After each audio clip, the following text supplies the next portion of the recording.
A long while later, after the monkeys had been soothed with a fat of banana pudding and dragged from the stage, Tedros took his place before Camelot's champion, purposely old, with a bright wet nose and weary hair growing out of his ears. The chaplain put his hand on Tedros' neck and guided him to the front of the stage, overlooking the teeming hills. En clue, the sun broke out from behind the cloud, spilling onto the young prince. An odd hush fell over the crowd. Tedros could see the legions gazing up at him with wide-eyed hope. The boy who vanished the schoolmaster, the boy who saved the Ever Kingdoms, the boy who would make Camelot great again. "I'm king of all these people," Tedros whispered, the weight of responsibility finally hitting him. Oh, your father asked the same thing, lad. Fear is a very good sign," the old trampling said, hacking a laugh. "And luckily, no one can hear us from way up here." The trampling turned to a skinny, wet-haired altar boy who carefully handed him a jeweled box. The trampling opened it. Sunlight ricocheted through 5 spires like a web of gold, illuminating gaps from the mob. Tedros gazed down at King Arthur's crown, the 5-pointed fleur-de-lis, each with a diamond in the center.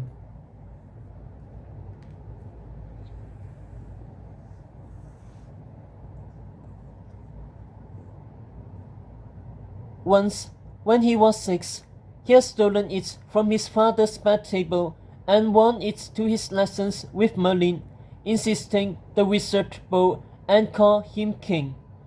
He assumed that Merlin would put an end to his mischief, but instead, the wizard obeyed his command, bowing elementally and addressing him as Your Majesty, all the way through math and astronomy and vocabulary and history.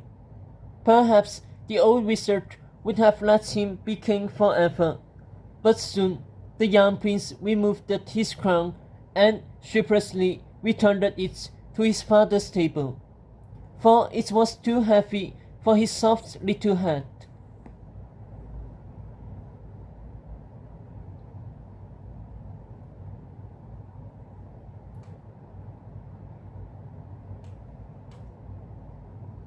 Now, 10 years later, the chaplain held out the very same crown. "Repeat after me, young prince. The words might sound a bit funny, given it's an oath that harkens back 2,000 years. But words aren't what make a king. That fear you feel is all you need. Fear means you know this crown has a history and future far bigger than you.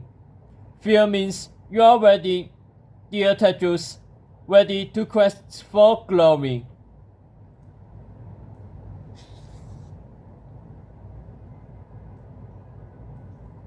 Legs quivering, Tedros repeated the chaplain's oath.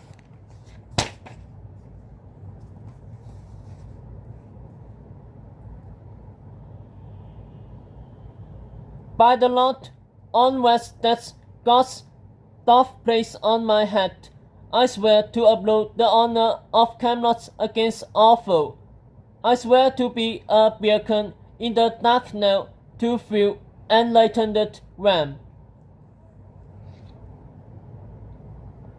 Like the old man warned, he tripped over the strange syllables and sounds without knowing what he was saying, and yet somewhere in his heart he did. His eyes welled up, the moments getting to him. Just a few years ago, he was a first-year boy at the School for Good and Evil, full of bluster and insecurity. Now the boy would be a king, a husband, and someday a father. Tedros made a silent prayer that he would do as good as all three, just like the man who had made him, a man who he loved and missed every single day of his life, a man he would give anything to touch one last time. The chaplain placed the crown upon Tedros' head, and tears streamed down the young king's cheeks, while the crowd roared a passionate ovation that lasted long after he had managed to get his emotions under control. The chaplain patted his shoulder. "And now, to seal the coronation and officially make you king, you must complete the ceremonial tasks."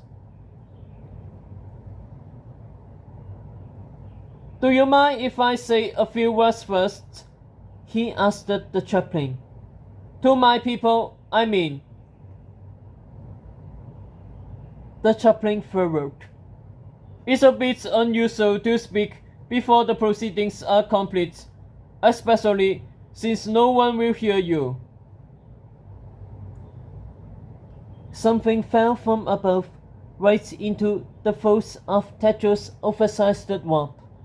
A small five-pointed white star, like the ones Merlin used to lay in tribute at his father's tomb in Avalon. "Strange," Tedros said, studying it closely. "Why would one of these be—" His voice instantly amplified for miles. The crowd gaped in astonishment, as did the chaplain, but Tedros knew full well where such sorcery had come from. He looked up into the big blue sky and smiled. "Thanks, Am," he whispered. Then he put the magic star on his shoulder so it would broadcast him far and wide. "Felt funny looking down at all of you without saying hello," he spoke, his voice resounding over the cliffs. "So, hello. I'm Tedros, and welcome to the show." Crickets.